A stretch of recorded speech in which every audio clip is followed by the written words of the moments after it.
Our presentation this evening is around boundaries. So the first thing that we'd like to start off with is sharing a video of a lovely lady called Brene Brown. We hope you enjoy it.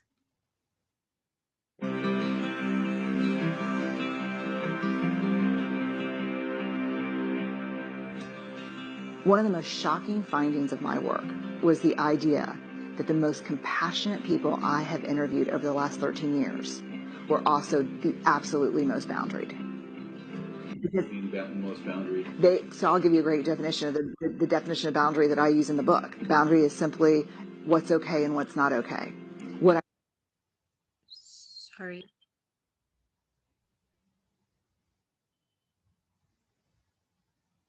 What I think we do is we don't set boundaries. We let people do things that are not okay or get away with behaviors that are not okay. Then we're just resentful and hateful. Me, I'd rather be loving and generous and very straightforward with what's okay and what's not okay. And I did not, that I learned from the research. I was the exact opposite. I assumed for the first 35 years of my life that people were sucking on purpose just to piss me off. That's what I assumed. Yeah, right. Whether it was someone who worked for me or it was someone family member who was constantly like, I was always critical and judgy. And I was like, why are they choosing these things? Why are they making their choices? They should know better. And then when this thing came up from my therapist, what if people are doing the best they can? I thought my husband had the most beautiful answer to that question. He said, I'll never know whether people are doing the best they can or not. But when I assume people are, it makes my life better. So now I think I am not as sweet as I used to be, but I'm far more loving. It's not just some like technique so that you can do that. That's really like a way of being to like nurture that soil of wholeheartedness. Yeah.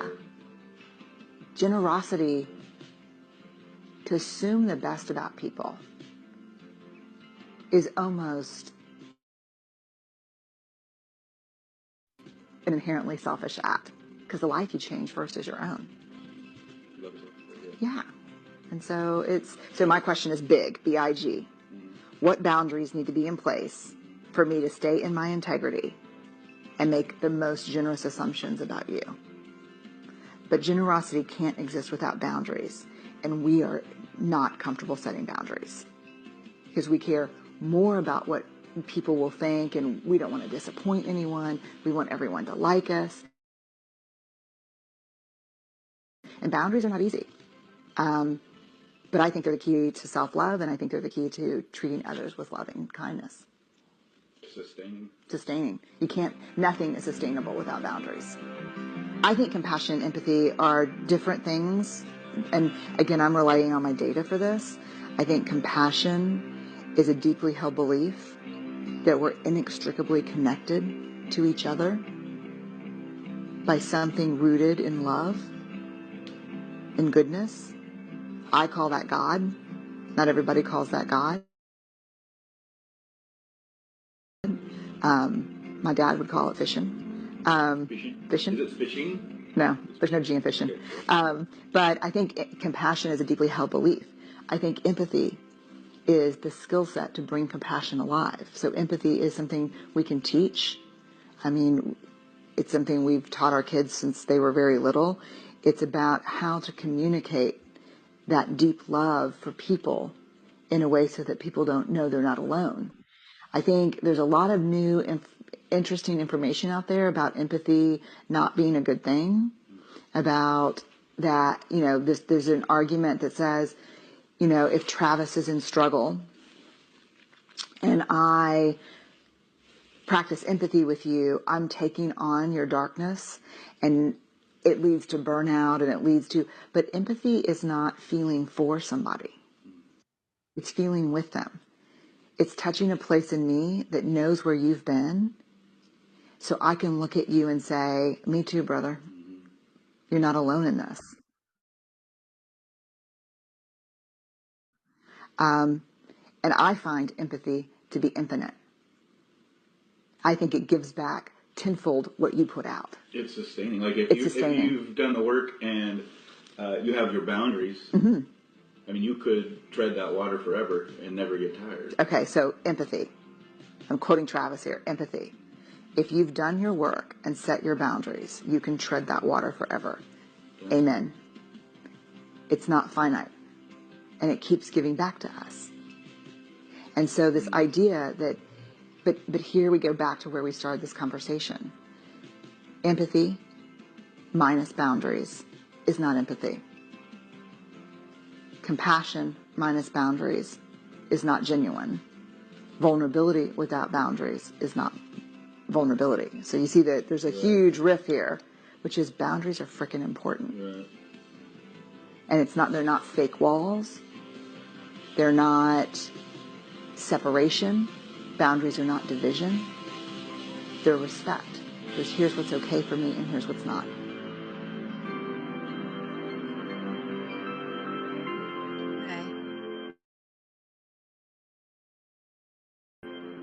Thank you so much. So in starting our presentation, so Brene Brown is so lovely, and I think she just basically enhances, if I can put it like that, enhances the importance of having boundaries, and especially, at the like in the situation of addiction, very much boundaries are paramount. Addiction is a way of taking over everything in its path, and family members of individuals struggling with addiction, it is natural to want to devote yourself or ourselves entirely to their care. As families, we become characterized by a kind of emotional and psychological constriction, where we may not feel free to express our authentic selves for fear of triggering disaster. Genuine feelings are often hidden under strategies for safekeeping. Like pleasing or withdrawing. We become organized around trying to manage the unmanageable disease of addiction.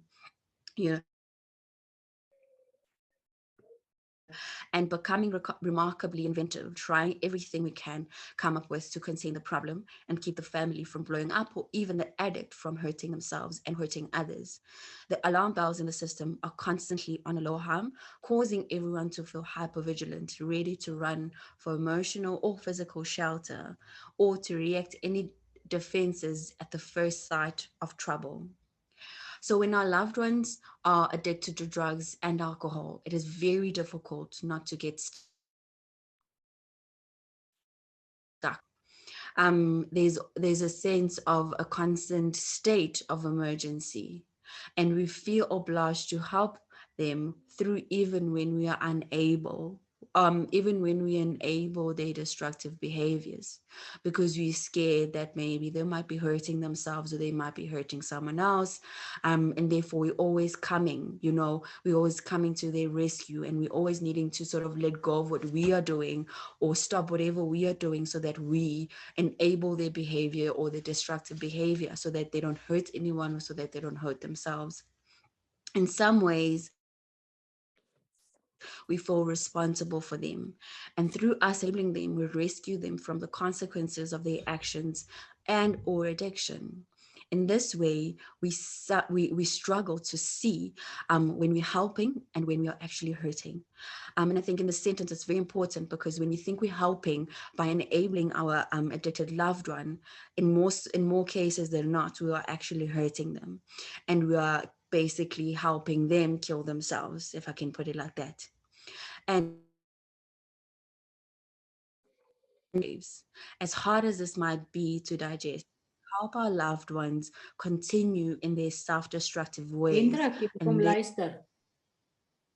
keeping them sick when we do not set boundaries and consistently maintain them for their safety and for your own safety. And throughout the presentation, consistency is going to be our main word, because with boundaries, we need to be consistent. No matter how we might be feeling, we always need to be consistent in setting the boundary and maintaining it. So we need to consistently be consistent, and in maintaining and maintain what we say we like and what we say we don't like. And if we ever move the goalpost, that's when our loved ones see that there's an entry point, and then therefore they can manipulate that. So therefore, in this, there's a way of also compromising our own well-being when we don't set boundaries, and that of theirs when we don't set boundaries, So we both compromise ourselves and we compromise them as well. No, for example, no feels like we are killing them. If we say no to our loved one, it always feels like, what am I doing? And then you're filled with guilt. And then you're like, oh my gosh, then maybe I should just say yes for this time, because they manipulate us. So no feels like we're killing them, especially when our addicted loved ones guilt trip us and manipulate us into wanting their way. And what is quite interesting is that they always know which buttons to press, and they always know which ones are our soft spots. So they'll play on that, and they will always use that to manipulate so that you feel guilty. And then you say, okay, fine, just this one time. They bargain with us and they manipulate us into that sense of, saying yes to them. So as a way, we need to sort of look at what exactly boundaries are and why they're so important, especially in our relationships, not just, with our loved ones who are addicted to drugs and alcohol, but to ourselves as well. Because boundaries are not just only for the person that we are interacting with. Boundaries are also for ourselves, to keep us safe, and also to just maintain our own sanity. So boundaries, in a sense, boundaries are rules and and guidelines that one establishes to protect their own well-being, ensure that one is not taken advantage of. Emotional and physical space is important between you and another person, and therefore boundaries helps with that. When you define your emotional space and your physical space that you don't want trespassed, you will be able to help yourself so that the other person also knows what they can and which line they can cross and which one they can't cross. So basically, boundaries are also a limit or a line over which one will not allow anyone to cross. So basically, no trespassing sign. Established sets of boundaries, basically, that's what boundaries are as well. They're a set of limits over physical, emotional well-being. Ideally, expect others to respect in the relationship with you, and this is vice versa as well. Boundaries allow one to be genuine without the pressure from others to be something or someone you are not. Boundaries are also a form of distance one maintains with another person so as to not become overly enmeshed or dependent. You maintain an appropriate amount of closeness, emotional and physical, so that you are not too detached or overly independent. Boundaries also assist one in not losing their personal identity, uniqueness, and autonomy. So if we think about, the categories of boundaries, so in this sense, when we're establishing boundaries, we always need to assess whether our boundaries rigid or are they porous, in meaning that, we don't have any if we're porous, or do we have healthy boundaries? And in these categories, in these three categories, perhaps maybe it's to sort of think of yourself as a family member. Which boundaries do you have? Do you have rigid boundaries? Do you have porous boundaries? Or do you have boundaries? So rigid boundaries are basically you are unlikely to ask for help. And this is not just, asking for help in a sense as your loved one asking for help from you, but it's also as a loved one of one who is experiencing, or a loved one who is in addiction or in active addiction or in treatment. Are you as a loved one, are you able to ask for help when you're struggling? Are you able to sort of like say you are struggling and seek out help? So with rigid boundaries, you are unlikely to do that, and you're mostly detached, not detached with love, but you're mostly just detached. You're not interested, and you're just like, what, I'm done. Go ahead, do what you want to do. I'm not involved, and you're done. And there's a difference with detaching completely and detaching with love. You can still detach with love and still understand that this is your loved one, you love them and you help them wherever you can, but you don't put yourself in a position where you are overly enmeshed, or where you are basically, using them as a tool not involved at all in any form, shape, or way. So also with rigid boundaries, we keep others at a distance to avoid the possibility of rejection. So with rigid boundaries, the rejection part is huge, in a sense that we are scared of being rejected, So we'll keep these rigid boundaries. So therefore, in a sense, we won't also have relationship. We avoid intimacy and closeness as well in our relationships, because we were always living in fear, and we were always living in fear of being rejected, of being abandoned, or also of just feeling like you're hurting the loved one, if you even when you know that you're not. And then when we look at porous boundaries, with porous boundaries, there's difficulty saying no. You over involve in others' problems, which means you're very much enmeshed. There's no difference between you and the other person. There's just too much involvement, to a point where everything you do or anything you do with another person, or do with your loved one. And there's no distinction between where you end and where they begin, or where they end and where you begin. And also with porous boundaries, we also accept abuse. And this, I think, is very much the sense is that we accept abuse and disrespect, because our loved one will know exactly that, what, I know what my mom, can and can't do. So I'm going to only play on the parts where I know exactly that I'm going to touch on these spots where I'm going to basically tell her that she's a bad mom, or you never loved me, you don't love me if you say no to me. So they'll always play on that, and you always then will be disrespected, and you always be abused, to a point where at times it even ends in physical abuse, because if your loved one's not getting their way, they will always feel like, what, then I'm going to get it with force. And then with porous boundaries, we have a lot of fear. There's a fear as well. When we have porous boundaries, it's the fear of rejection. And with the fear of rejection or fear of abandonment, so then therefore we always going to be people pleasing. We're always going to be pleasing, in a sense that we're compromising ourselves. And ideally, what we seek and what we need, or what we also, that will help us in the long run, is to have healthy boundaries. And with healthy boundaries, is basically we don't compromise our values, and we also don't compromise the values of others. So we always have an assertive way of dealing with situations without running from them, or without enmeshing ourselves in those situations. We also value our own opinions, but also you value the other's opinion. So you don't think that the world revolves around you. Also understand that it's not just about you, it's also about the other person. So therefore, you find a balance in the interaction, and you also find a balance in terms of what's working, what's not working.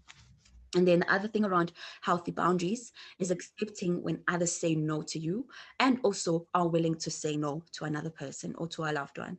So importantly, it's having to acknowledge that saying no is not a bad thing.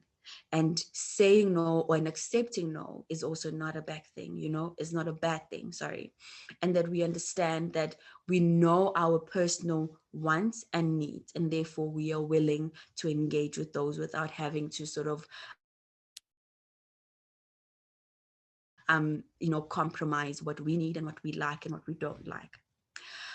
So ideally, what I wanted to sort of also show in this presentation is some signs in a worksheet that I was looking at around the signs and the symptoms of ignored boundaries.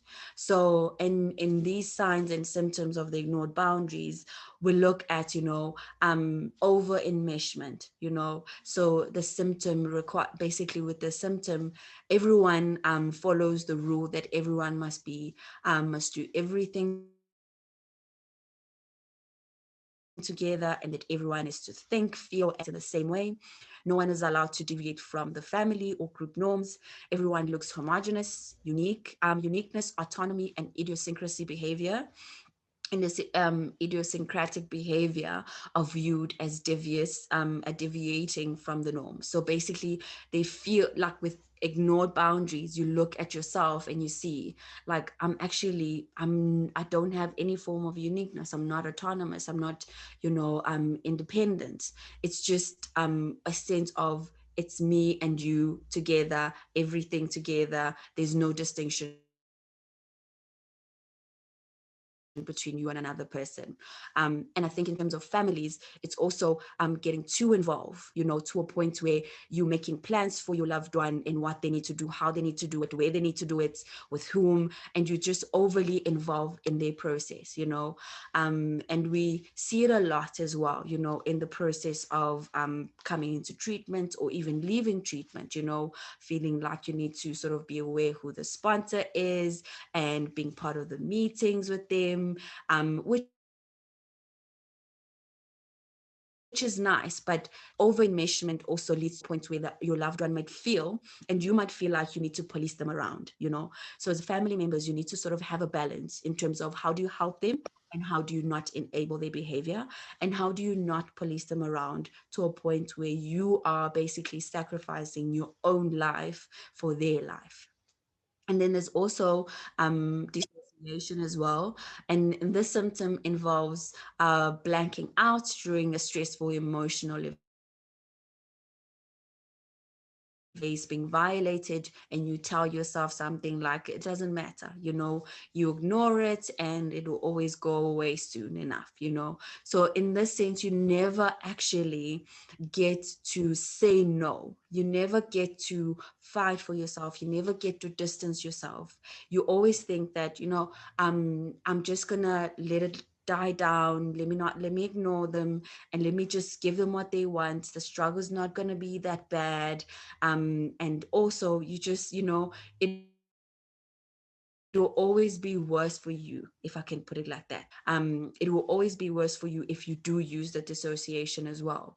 And you don't put up a struggle, and or else it's going to get worse. So you then basically just let go and you give in and you let them have their way, which then hurts you and hurts them in the long run as well. And then there's also excessive detachment.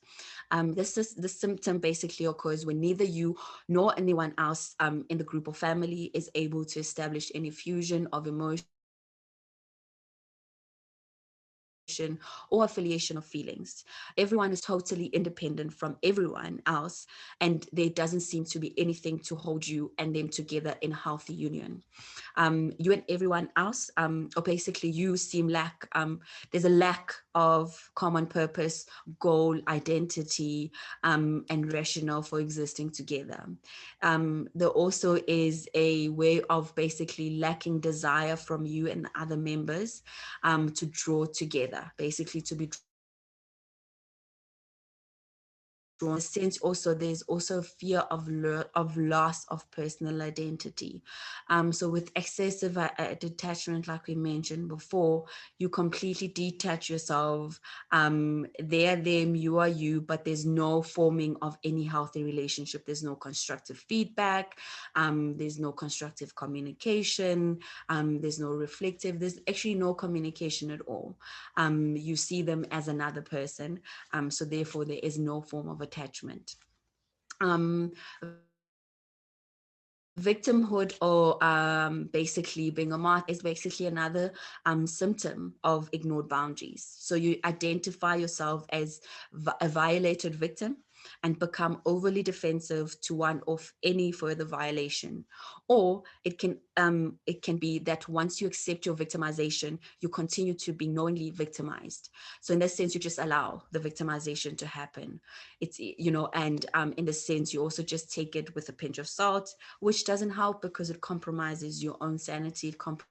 own well-being. Way of thinking about the symptom of ignored boundaries is a chip on the shoulder.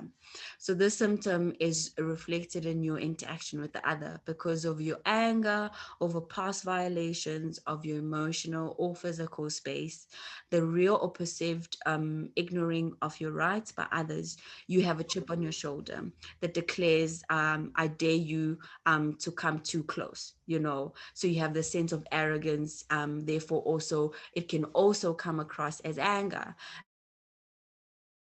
and aggression, and then you don't have any form of healthy communication with regards to, I don't appreciate it when you speak to me like this, and I don't appreciate it when you treat me like this. So therefore, please don't do it. And then if they continue doing it, and you set consequences. So with this, you're basically overwhelmed with a lot of arrogance. You're overwhelmed with a lot of anger as well. Another symptom of ignored boundaries is invisibility. So this basically symptom involves you pulling in or over controlling so that others, even yourself, never know how you're really feeling and what you are really thinking as well. So your goal is to not be seen or heard so that your boundaries are not violated. So with this one, you basically you either over controlling or pull away, avoidance in a sense. Aloofness or shyness, this is also another symptom, which is a result of insecurity from real or perceived experiences of being ignored and rejected in the past. This feels like a violation of your effort to expand or stretch your boundaries to include others in your space. Once rejected, you take the defensive posture to reject others before you get rejected yourself. Um, and then when we look at the cold and distant, this symptom basically builds. So basically, you just have a basically a cold. You've got a barrier, and this barrier basically to ensure that others do not permeate it or invade your space. So you basically just completely distance yourself, detach yourself, excessive detachment again. So there's another one as well in terms of ignored boundaries. We think about we look at smothering, so when you think about smothering, it's a result when another is overly soliciting or solicitous of our needs and interests. So this person is just like always in your space, always clinging. They're just overly intrusive, wanting to know what you're doing every second of the day.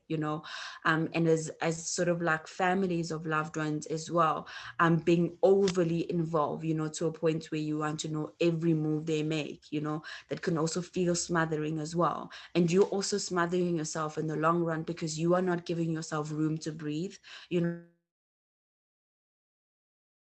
not giving yourself room to also engage in your own process. And then another one that comes up is basically a lack of privacy. So basically, with this symptom is present when we feel that nothing you think, feel, or do is your own business. So there isn't boundaries, there isn't any privacy, and therefore there is always just engaging. You basically invading privacies as well. Sorry, you're expected to report to others in your family or groups all the details and content of your feelings, reactions, and opinions, relationships, and dealings with outside world. So this can come across as when we overly, wanting to know what's happening every single time, that we feel like there has no lack of privacy, even for our own selves. Because when we are invading the privacy, we are not also basically we have lack of privacy ourselves as well, and we are constantly invading the privacy so that we want to know what is happening, what you're doing every single day. And there's nothing wrong with sort of asking how the day has been, and how someone has how our loved one has kind of interacted with other people, interacted with themselves. There's nothing wrong with that, but it kind of comes across as lack of privacy when you're overly involved in that process. We want to know every single detail, what they're thinking, what they're feeling, every hour of the day or every single minute of the day. And and we ourselves can feel like we don't have any space for our own sort of like processes. We don't have space for our own uniqueness and autonomy and things that we like to do as well. So as family members, it's just to be aware of what boundaries and what boundaries are we also ignoring, and what boundaries are we making, feel like, no, it's okay. If I'm asking about what the day is like, or if I'm asking, I just want to know, so that, and that can come across as a form of policing as well. So in terms of that, it's also just to acknowledge that having boundaries is important, but also invading boundaries is not okay. So always be in sort of like in a reflective mode with regards to that.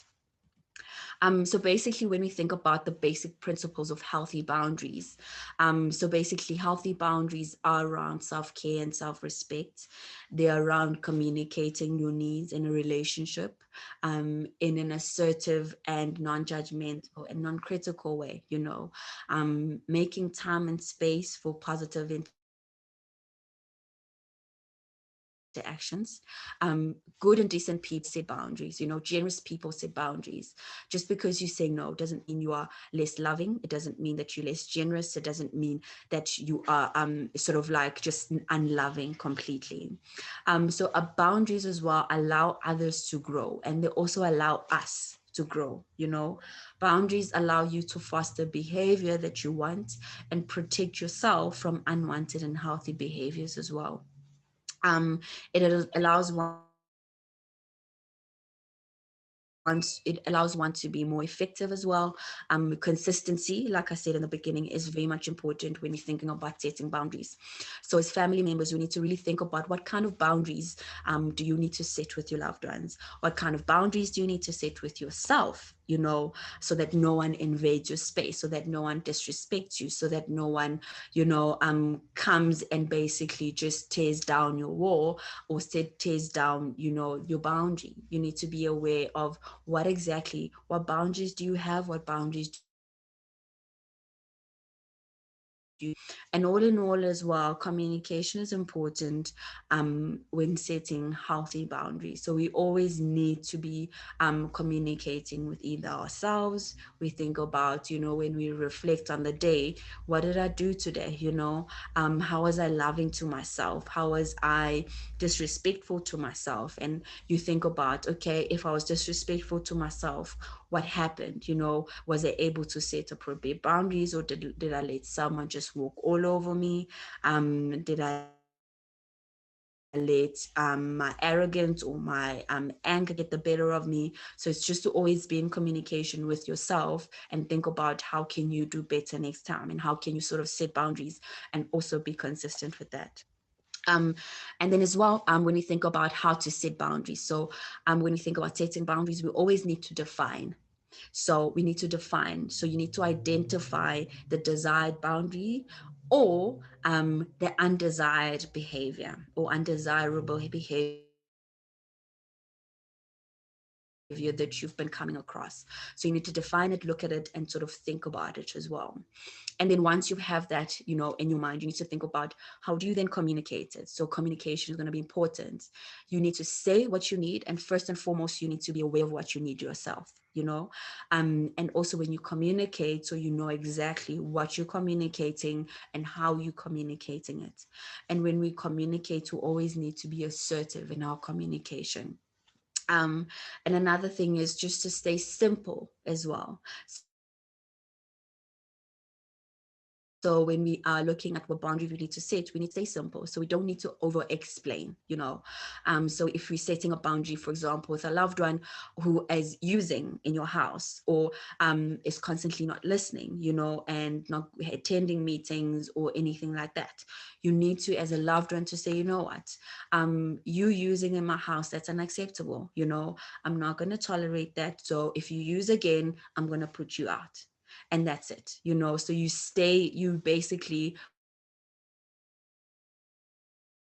communicate it and you're clear with it. And which leads us to our next point of setting the consequence. If you say don't use in my house, you need to be able to also follow it up with this will be the consequence if you do it. So for example, it's basically actions you are willing to take in terms of if your loved one is not willing or is not respecting boundaries. Say why it is important and what the outcome will be if not respected. So for example, with stating clear consequences, it will be so it's not about, it's about more of I will ask you to leave, but also if let's say you're having a discussion and it's very much like there's a lot of sort of like high voices and it's quite loud and it's quite aggressive. You can say, I don't appreciate it if you speaking to me in this tone of voice. So I feel like this conversation is unconstructive, so I'm going to leave, and then we can come back and have a discussion about it. And if you don't leave and yet they're still continuing to sort of ridicule you and everything, like, it also will sort of like, make them feel like you're not serious. So you need to always have sort of like a consequence that kind of lays it out.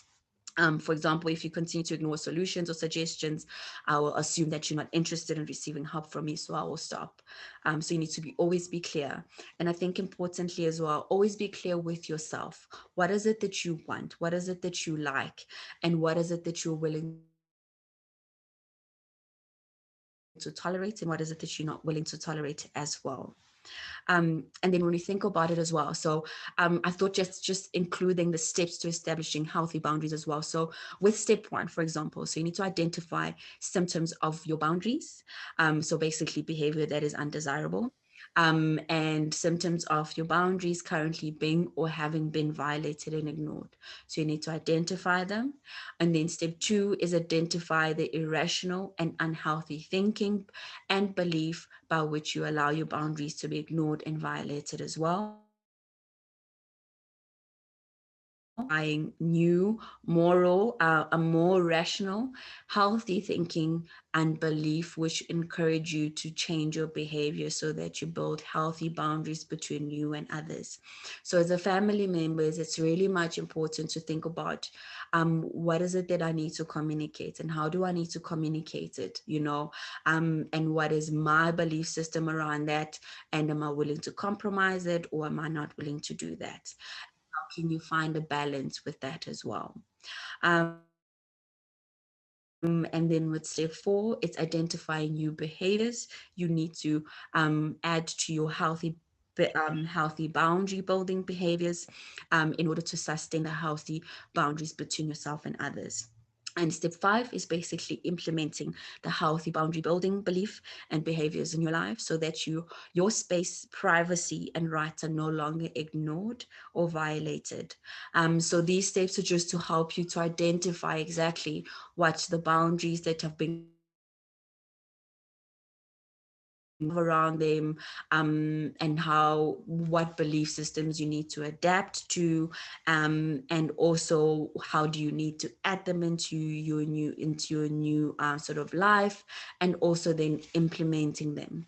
And then in implementing is also just to consistently do that, and consistently maintain what you've implemented, with yourself or with your loved one, because it's always going to be important that the implementation is carried through, and also the consistency. And in terms of this process as well, so I found this quite helpful to think about what is my rational boundary building thinking. So including the unhealthy belief systems and also healthy boundary builders. So with unhealthy beliefs, I can never say no to others. So what am I saying to myself, and how am I justifying me saying yes? How am I justifying not having boundaries? And with healthy boundary builder, then you have a right to say no to others, if it is an invasion of space or violation of your rights. And also with unhealthy belief, it is my duty to hold them together, so you always feel obliged or obligated, to keep them together, to keep them in line. But who's to say that is your role? And when we think about addiction, and we think about the three C's, it did not cause this, you can't control it, and you can't cure it as well. So when we think that it's our duty to sort of hold them together, we're basically saying that we can control them. We're saying that we can sort of control their behaviors, whereas we can't. So we need to assess what our belief systems are in sort of not maintaining boundaries and also not implementing boundaries and not having boundaries in our lives. And also, I can never trust anyone again. So we need to really think about what is it that, as a family member, you feel you need to sort of either detach completely or over exert yourself. What is it that you need to do? What are my belief systems?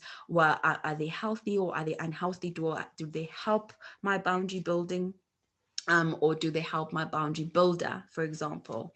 If they're not helping your boundary builder, your healthy boundary builder, then why hang on to them? If you see that, overly exerting yourself on your loved one's sort of privilege,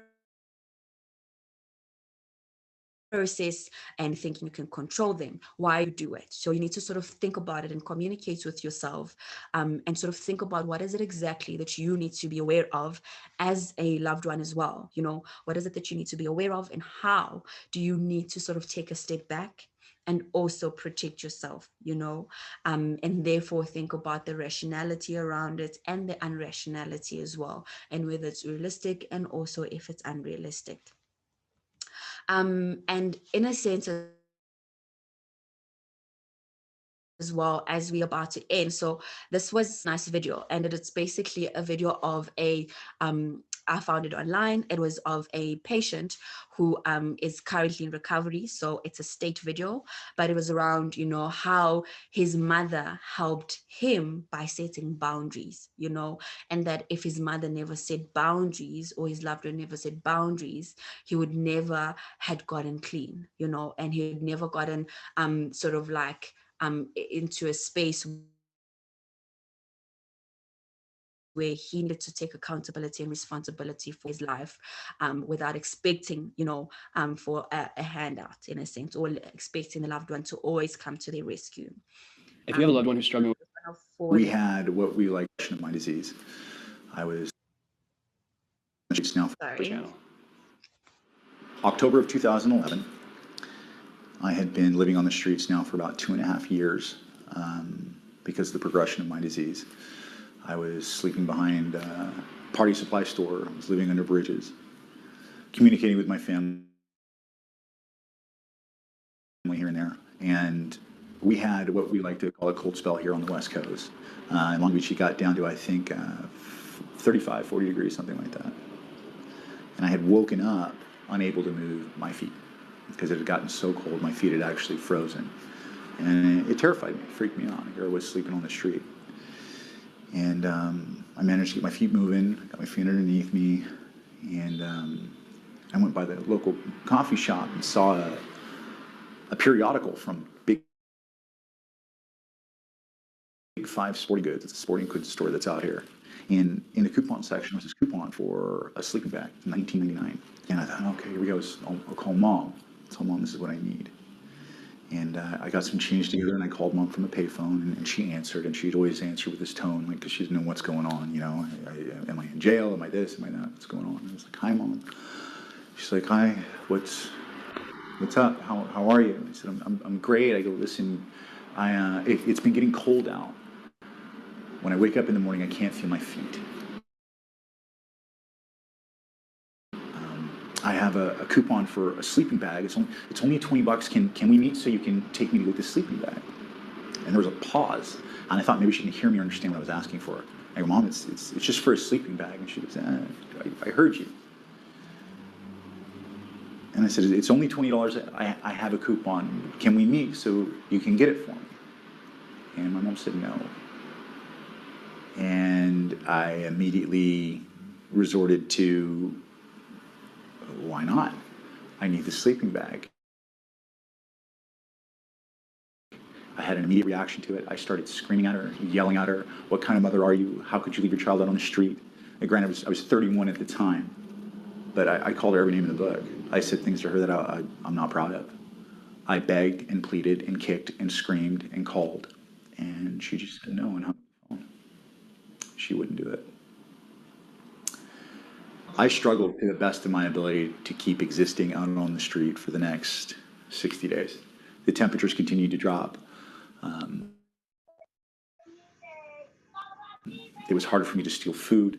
Anything I could get together, it started raining. It became more and more and more uncomfortable. I got tired of smelling the garbage of the places I was sleeping in. It got uncomfortable, really uncomfortable. So much so that in November of that year, I ended up walking up to a detox and finally asking for help. As I started to get sobriety time, as I started to slowly move forward, I got my chips, little sobriety chips, 30 days, 60 days, 90 days. And as I would get them, I would take them home to my mom and I'd give them to her. When I'd gotten my 18-month chip, I'd gone home to meet her, and we were sitting in the kitchen. And as I slid my 18-month chip to my mom over the desk, there was a Big Five periodical ad, and it had that same coupon in it.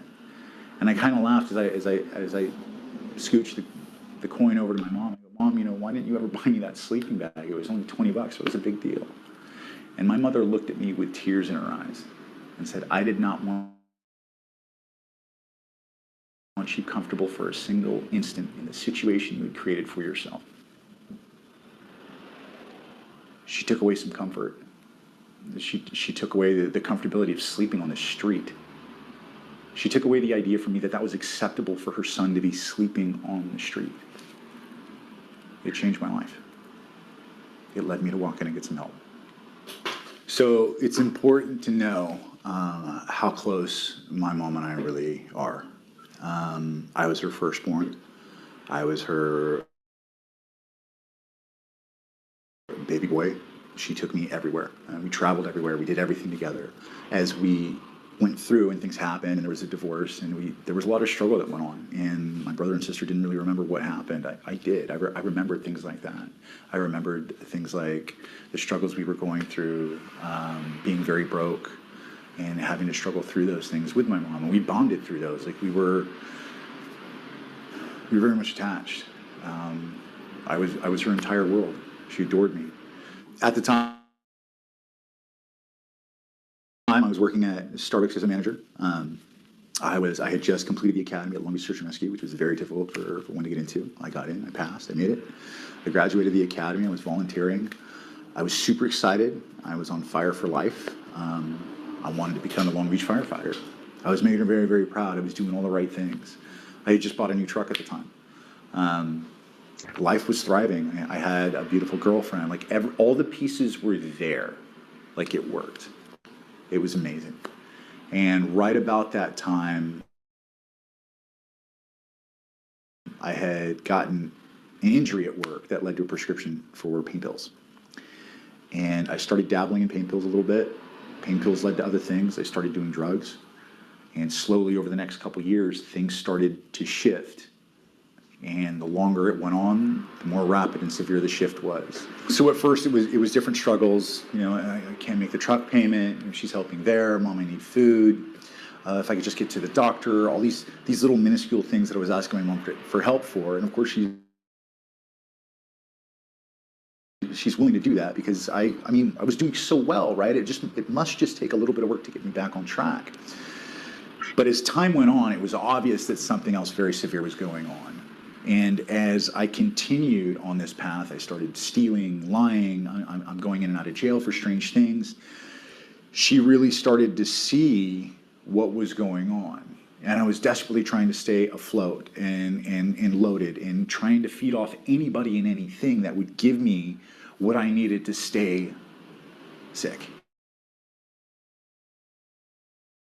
and comfortable in my sickness. A hotel room for a shower. Oh, can you buy me some food on a food cart so I don't have to be hungry? Eventually my behaviors became so bad and erratic that she banned me from the house. I couldn't go home. So I ended up on the street. And even on the street, she would still try to bring me food and how are you and are you okay and bring me things to make it just a little bit more comfortable for me to be out there. In the end, when she'd finally drawn the line and she told me no, she took away all the comforts I had out there. I couldn't sleep comfortably. I was hungry. Nothing was comfortable anymore. I didn't want to be there. It's not like I could just get a hotel room where it was permissible. It was terrifying. It was uncomfortable, and I wanted out. Wanted out bad enough to go and get help. Had she made it comfortable for me, had she bought me that sleeping bag, I'd still be out there.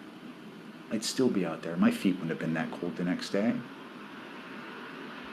Maybe I would have spent another week out there. Maybe I would have dropped that bar a little bit more, and maybe I would have just stayed in the creek bed. It's okay to steal. I'm out on the street. It just lowered my bottom and my expectations of life and lamb just a little bit more. She didn't. She drew a line that stated, you will not use my resources, my money, or my love to kill my son or feed his addiction. And it saved my life. To the parents who have a loved one out there. Okay, thank you.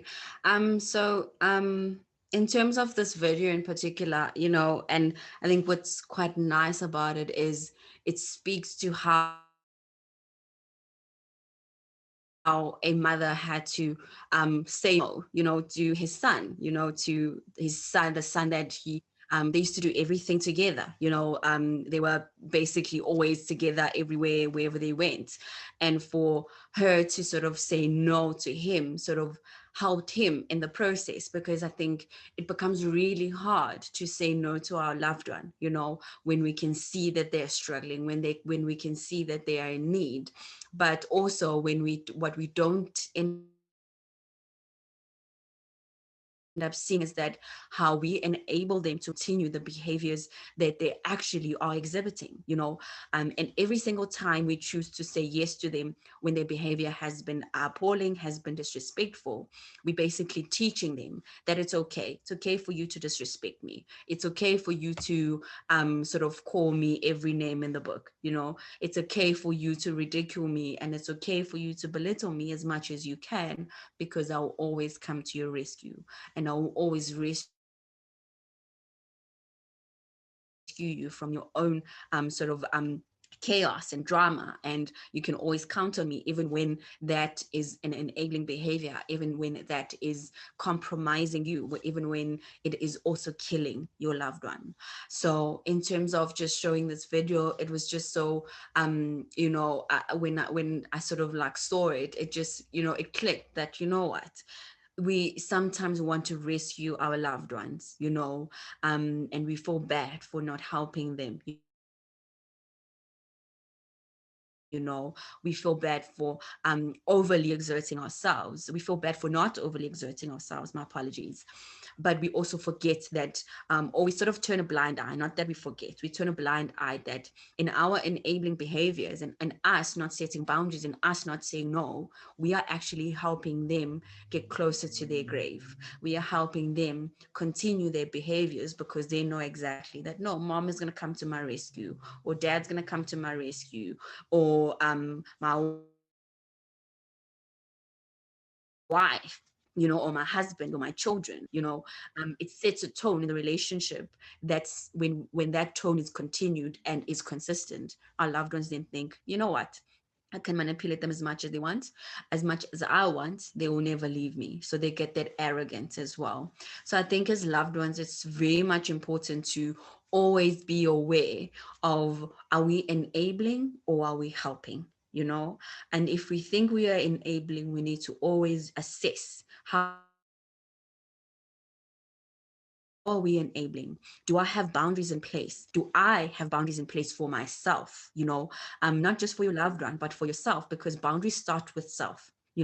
It's always sort of like easy to say, I'm going to set boundary with my loved one, but it's going to be hard if you don't have boundaries yourself. You can say no to them once, but if you know exactly that, what, if they're going to sort of nag and annoy, you're always going to always succumb to the yes, then you need to think about it in reverse. How am I enabling? Do I have boundaries? How can I put my boundaries in place? How can I make sure that I'm protected first before I put them in place? So it's very much important to always be healthy yourself, and therefore you need to start engaging with yourself in a healthy manner that doesn't compromise you in the long run. And If you have a loved one who's struggling with addiction, you really need to see this next video. so as an ending, we think about relationships. We all sort of like to have relationships, and relationships are important. But also at the same time, what kind of relationship do you have? Not just with another person, but a relationship with yourself. An intimate relationship is one which neither party silences, sacrifices, or portrays the self, and each party expresses strength and vulnerability, weakness and competence in a balanced way. So with the relationships we have with our loved ones, we always need to think about, am I sacrificing myself? Am I betraying myself? Or am I able to express my own vulnerability, my own strength, and able to also stand my ground? And importantly is to always think about it in that sense.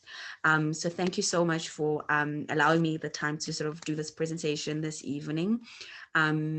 if you have any questions or any comments, please, you can unmute yourself or raise your hand, or also just sort of share in the chat room any questions you have as well.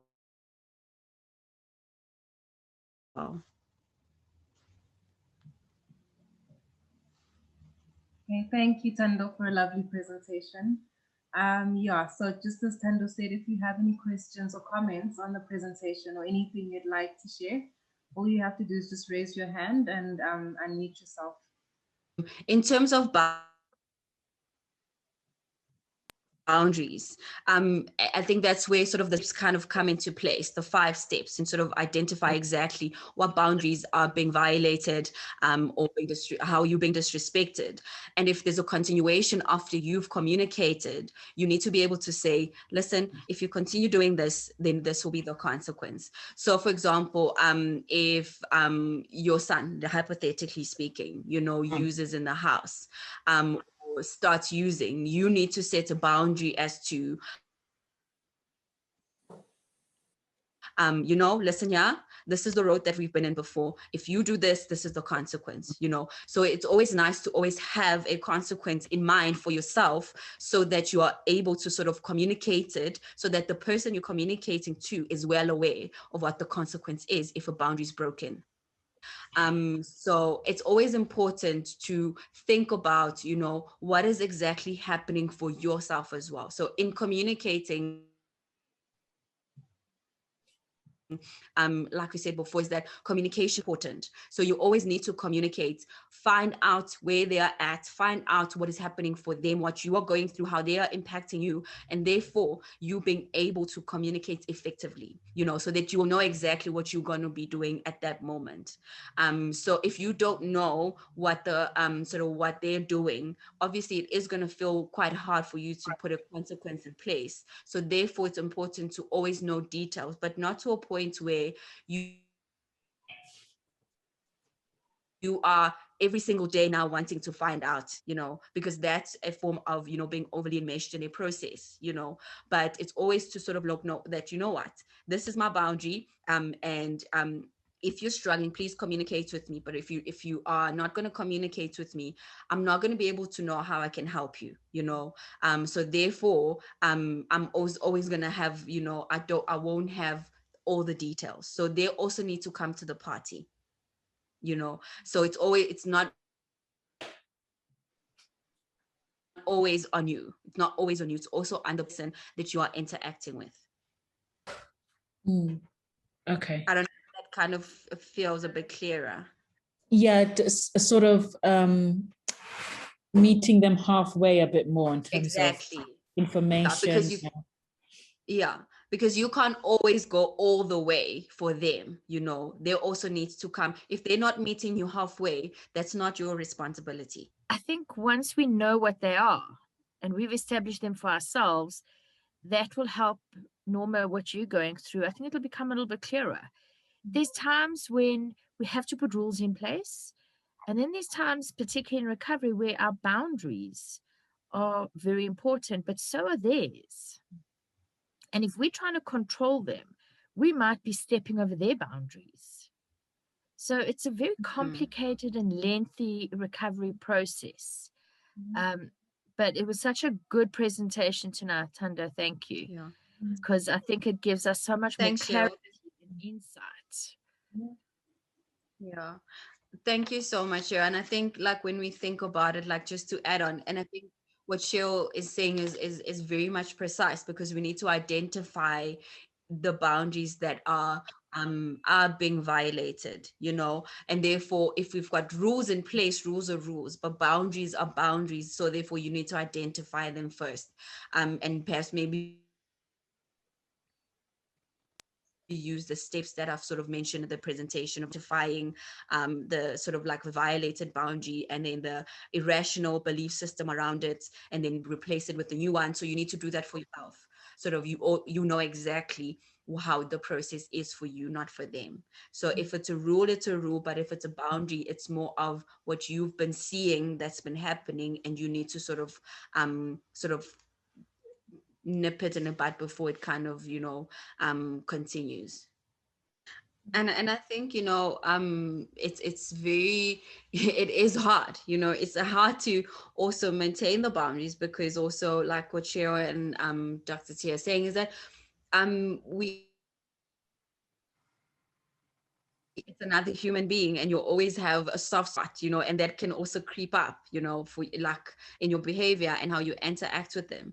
So it's always to also sort of like be reflective, if you feel like maybe you haven't followed through with the consequence or with the boundary that you've set up, it's for you to sort of think about it and look at it and see where it went wrong and how it went wrong, and then sort of like reassess it. Maybe it didn't work the way that you perhaps maybe it was helpful. So you always need to sort of be in a reflective space, to engage with it without having to avoid it, and avoid to sort of like be sort of rigid as well in it, and avoid and just not having one at all because you think it's not working.